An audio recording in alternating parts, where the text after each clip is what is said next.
Assalamualaikum warahmatullahi wabarakatuh. Silakan buat wartawan, para lembaga swadaya masyarakat untuk yang ada di Kabupaten Tegal bisa tanya ke Dinas Perizinan. Kalau tidak salah waktu itu yang bagi undangan Pak Kosim, saya pernah jadi narasumber untuk di Dinas Perizinan Kabupaten Tegal. Waktu itu mengundang kepala desa se-Kabupaten Tegal dan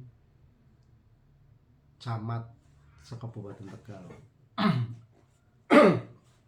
Nggak tahu mungkin pimpinannya atau mungkin yang ngundang itu mungkin auranya sepet, jadi yang datang cuma sedikit. Coba kalau auranya yang punya aura yang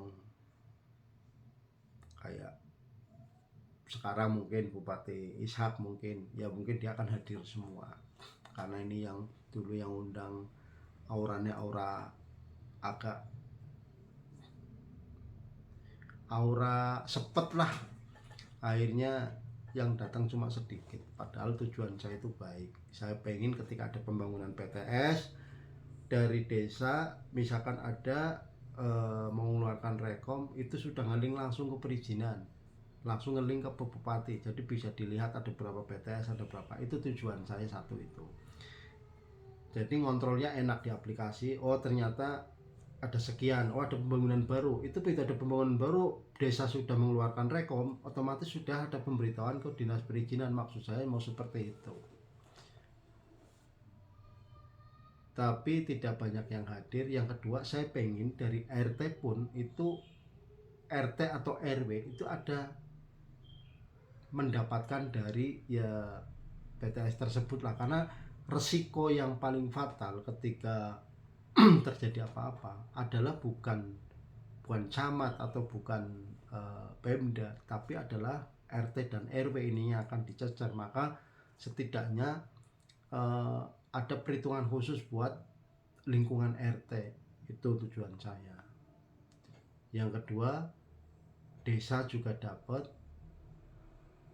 camat dari kecamatan juga dapat, tapi fungsinya bukan untuk camat ya, tapi bagaimana caranya biar itu kita duduk bareng bahas, tidak menyalahi aturan. Itu awal tujuan saya, tapi nggak dihiraukan. Ya sudah, aku saya pengen memberikan yang terbaik karena saya sudah 18 tahun di bidang ini.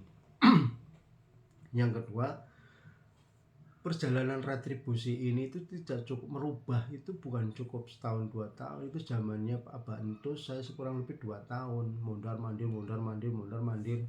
Itu bukan cukup biaya 1 juta 2 juta. Itu saya demi Kabupaten Tegal loh. Itu tadi, pertama, kalau banjir di desa Sidaharja setahun bisa 6 kali. Yang kedua, jalannya rusaknya minta ampun, malu lah. Bahkan sampai diajak kalau teman-teman saya dari luar kota main, apalagi kalau banjir, kasihan ibu saya, karena ibu saya janda. Kalau banjir itu kasihan. Ya saya udah ngatur waktu itu sama Pak Bupati ya, karena anggarannya nggak ada. Nah disitulah saya akhirnya, oh ini retribusi ini paling rendah, oh sekian, nanti dapatnya sekian miliar. Itu di situ awalnya. Maka saya akan membawa semangat saya untuk mengikut urun pikir, urun rembuk, ya urun tenaga, ya urun materi. Akhirnya saya soan ke komisi tersebut, ketemu Mas Ade Krishna. Alhamdulillah sambutannya baik. Saya minta dibantu, Mas tolong ini demi Kabupaten Tegal terendah se-Indonesia. Dia menyambut baik. Akhirnya saya datang lagi ke masih satu komisi, ke Mas Adit di Partai Golkar. Terima kasih, sambutannya juga baik. Kebetulan di situ juga ketemu Abah Bagas. Saya cerita, akhirnya dikasih dorongan. Kedua, main lagi ke anggota dewan Mas Jenny Bae dari Lepaksio kalau nggak salah, dari Partai Golkar juga. Terima kasih banget, dia ikut membantu juga. saya melaporkan, akhirnya saya jalan ke dinas-dinas belusukan, beliau-beliau memonitor. Nah, setelah itu dari pihak perizinan, kepala dinasnya ngomong ke saya, Mas, draftnya udah jadi, silahkan dorong untuk ke dewan biar segera mengesahkan perdanya itu. Saya WA lagi kepada Mas Ade minta ketemu, dan alhamdulillah setiap saya WA Mas Ade Krishna yang dari Partai Gerindra, alhamdulillah responnya baik. Setiap saya ke sana ke rumah ya pasti dikasih makan. Kemudian saya ke Mas Adit juga laporan kalau ke sana ya pasti juga makanan apa itu apa ya orang nggak pelit kan, suguhannya banyak. Kemudian disuruh makan, suruh apa. Ke Mas Jenny Baik juga seperti itu, ngobrol makan. Akhirnya saya datang ke kantornya, bertiga duduk, akhirnya saya diskusi, muncullah nilai retribusi.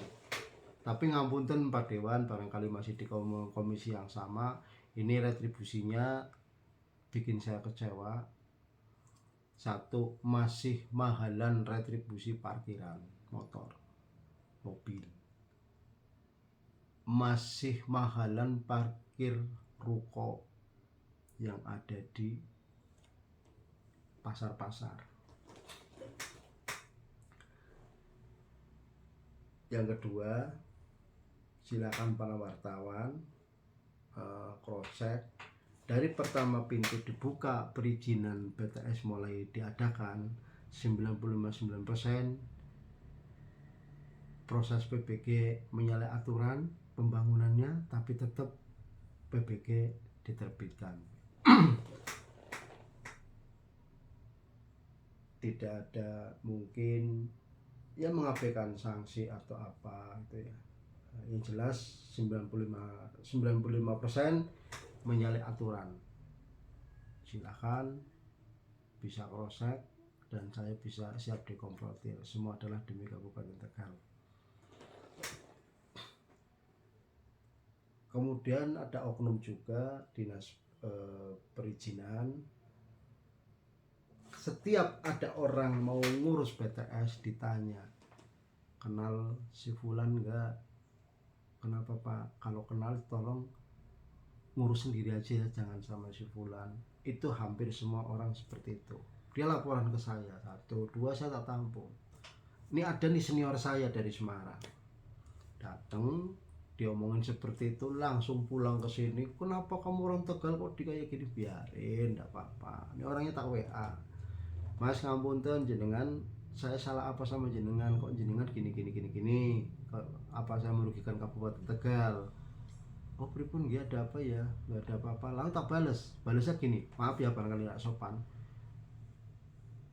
munafik bangsat raimu asu, itu tak blok nomornya. Ketika mau rapat orang itu mau datang, saya WA sama kepala dinas, tolong orang itu jangan datang, kalau datang barangkali saya khilaf tak pancal raine, saya bilang gitu.